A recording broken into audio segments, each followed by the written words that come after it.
সবাই কিরকম আছো? সকালবেলার কাজ নিয়ে বসে গেছি, এখন 11টা বাজে, কিন্তু আজকের ওয়েদার ভীষণ ভালো। আর এই ওয়েদারের কিরকম ব্যবস্থা সেটা তোমাদের দেখাচ্ছি আমাদের রান্নার, কারণ গ্যাসের সংকট চলছে সবাই জানে। চলো আমার সঙ্গে। কোন দিক দিয়ে যাবো? এদিক দিয়ে? আমি ওদিক দিয়ে যাচ্ছি। আমি ঘাটে যাচ্ছি, তোমরা ওদিক দিয়ে এসো। এই দেখো, এইখানে বাবা সকালবেলায় এই ত্রিপলটা কাটিয়ে দিয়েছে, এখানে দিয়ে আমাদের তো এমনি মজা, মনে হচ্ছে বাড়িতে অনুষ্ঠান বাড়ি চলছে, বিয়ে বাড়ি চলছে এরকম। আর বলেছি মজা করে গুতুর বিয়ে। এখানে উনুনেই রান্না করছে, ভাত ডাল হয়ে গেছে, সকালের টিফিনের জন্য তরকারি হয়ে সব হয়ে গেছে। এখন বাঁধাকপির তরকারি হচ্ছে, বাঁধাকপির তরকারি। সামনে এসো। আর এই উনুনটা এটা আছে, আরেকটা ছোট উনুনও আছে। প্রথমে তো আমরা ভাবছিলাম যে কেমন করে আজকে হবে, বৃষ্টি পড়ছে, বাবা বললো দাঁড়া সব ব্যবস্থা করে দিচ্ছি। এটা টানিয়েও দিয়েছে, বৃষ্টিও বন্ধ হয়ে গেছে। যাক, একদিকে ভালোই হয়েছে টানানো, বৃষ্টি হলে অসুবিধা নেই। আর এই যে বাঁধাকপি তরকারিটা হচ্ছে জানো তো, এই বাঁধাকপিগুলো বাগানের, এই যে এখনো আছে এখানে 3-4টে। মাথায় বললো এই বাঁধাকপিগুলো তুলে নেবো, নিয়ে এখানেই বাকি পাট শাকগুলো ছড়াবো, মানে দানাগুলো আর কি ছড়াবো। সিস্টেমটা কিন্তু বেশ হেভি খাসা সিস্টেম হয়েছে। মাকে বলছিলাম আজকে ওদের খিচুড়ি করো, কিন্তু অর্ধেক লোক খিচুড়ি খায়, অর্ধেক লোক খিচুড়ি খায় না, তাই জন্য সেফ অপশন ভাত। দেখো মেঘলা ওয়েদার কেটে কিন্তু রোদ উঠে গেছে, একদিকে ভালো হয়েছে, অন্তত জামা কাপড়গুলো শুকাবে।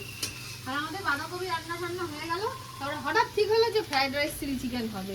সব উঠলো বাই তো বড় উঠাই হয়ে গেছে। এখন চিলি চিকেন হচ্ছে, পকোড়া ভাজা হয়ে গেছে, ফ্রাইড রাইসও করা হয়ে গেছে। আর ত্রিপলটা দুভাবেই কাজে লাগলো, একবার বৃষ্টির কাছ থেকে, হ্যাঁ এবার রোদে সবেতেই। কিন্তু এটা বাবা কালকে খুলে দেবে, না হলে এখানে যে জামা কাপড়গুলো মেলে ওগুলো মেলতে পারছে না।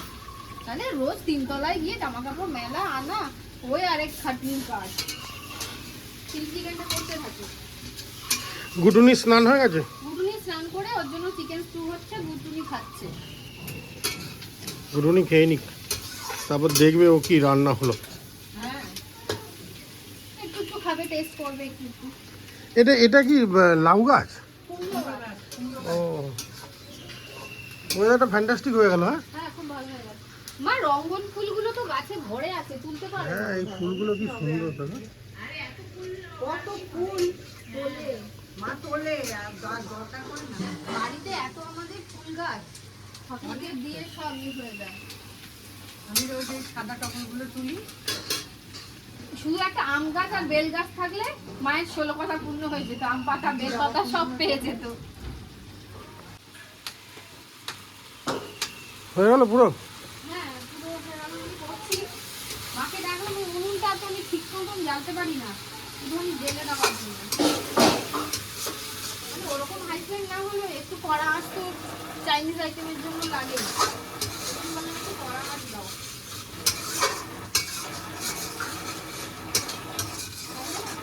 ওটা কিসের আওয়াজ হচ্ছে? বাবা কল খুলেছে, ও। কলের আওয়াজ। সাইড দাও বাবা, যাবে।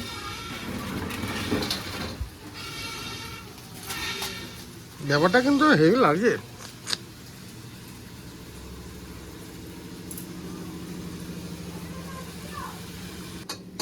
আরে জলটা তো খাবে রে বাবা, রান্নাতেই ব্যস্ত, জল খাচ্ছ না। একদিন রান্না করলাম না, একটু করতে এসেছি। ওই যে এসে গেছে। খেতে খেতে চলে যাচ্ছে, ভেতর থেকে বলছে ফটো তুলছো। এখানে বাবা একটু ফুল দিয়ে দাও তো, একটু ফুল করো। এইদিকে ফুল দাও, বলে আমি যখন খাই আমি কোনো কথা বলি না। ফুল করো। এই দেখো দেখছে আবার। এটাও খাওয়া দাওয়ার পরে তখন ওই অ্যাকশন গুলো দেখাবো। কি ব্যাপার, তুমি বাটি নিয়ে ঘুরছো কেন? এবার জল হাতে গেল। তুমি বাটি নিয়ে কেন ঘুরছো? ও বলতে চাইছে চিলি চিকেন হয়ে গেলে আমাকে একটুখানি দিও। হ্যাঁ হ্যাঁ, ছেড়ে দাও। ও পিঁপড়েটাকে ধরছে দেখো। ও বলতে চাইছে যে চিলি চিকেনটা রান্না হয়ে গেলে আমাকে একটু দিও, তাই তো? গরম জল দাও তো, গরম রয়েছে যেটা।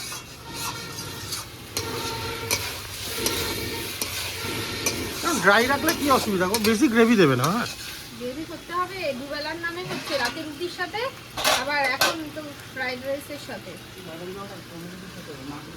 একটা মগ দাও তো। ও দেখো ওকে একটু দাও, টেস্ট করুক। হ্যাঁ সেই। কি কেমন হয়েছে ফ্রাইড রাইস আর চিলি চিকেনটা? ভালো হয়েছে। আমি সামনে দিয়ে দেখাই। এই যে চিলি চিকেন আর এই যে ফ্রাইড রাইস, আর এখানে আছে চাটনি। আজকে হালকা হালকা মেনু। আর ঘরে ওখানে বাবা আর চকো খাচ্ছে। ফ্রাইড রাইসটা মনে হচ্ছে শুধু খাইনি। হ্যাঁ ওই যে ওখানে বাবা আর চকো ঘরে খাচ্ছে। খাও তাহলে। যাও। ওরা সবাই তো ফ্রাইড রাইস খাবে আর আমি এটাই খাচ্ছি, মানে গলা ভাত, লাউ শাক, কাটোয়া ডাঁটা, কুমড়ো টুমড়ো দিয়ে একটা তরকারি হয়েছে। এই যে ডাল, জলটাই বেশি দেওয়া হয়েছে। এই যে কুমড়োর বড়া বলছি, এঁচোড়ের বড়া, আর একটু আলুর চোখা, ডিমের কারি। এটা হলো আজকে আমার খাবার। চলো খাই। আজকে একটু নর্মাল খাবার পেয়েছি অন্য দিনের তুলনায়। মানে আজকে থেকে নর্মাল খাবার খাচ্ছ আর কি। ভাতটা গলা ভাতি, বাকি সব একটু ডাইট চেঞ্জ, অন্যরকম নর্মাল মাদের মতন খাওয়া দাওয়া। ঘরের খাবার তো আর অত রিচ হয় না, আজকে খেতে পারবো না। নর্মাল খাবার। আমাদের এই বাড়িতে রান্নায় ঝাল পড়ে না, ঝাল অত কেউ খায় না, খুব কম মিনিমাম ঝাল, ওটা কুটুমও খেতে পারে। তাই জন্য কোনোদিনও চকো আর রুটির জন্য আলাদা করে সেরকম খুব একটা রান্না করতে হয়নি। আমরা রেডি হয়ে গেছি, যাব। তাই জন্য মুখটা শুকিয়ে গেছে, চিপস খেয়ে ভুলে আছে, খাওয়ার খাচ্ছে না। এইটা পাপা নিয়ে এসেছে তাই আনন্দ পেয়েছে, এইটা খাচ্ছে। গোপালকে দেখেছে, গোপালকে নামিয়ে আনা হয়েছে। গোপালকে এখানে রেখেছো কেন? টেবিলে ঠাকুরের আসনে রাখো না, ঠাকুরের আসনে রাখো না বলছে, বলে আমাকে দিয়ে তোলালো বাবার এই ঘরে ঠাকুরের আসনে। তাহলে আজকে প্রায় 23 দিন পর যাচ্ছে আমার বাড়ি। মন খারাপ করছে, যেতে ইচ্ছে করছে না, সত্যি কথা আমাদের কারণ কি।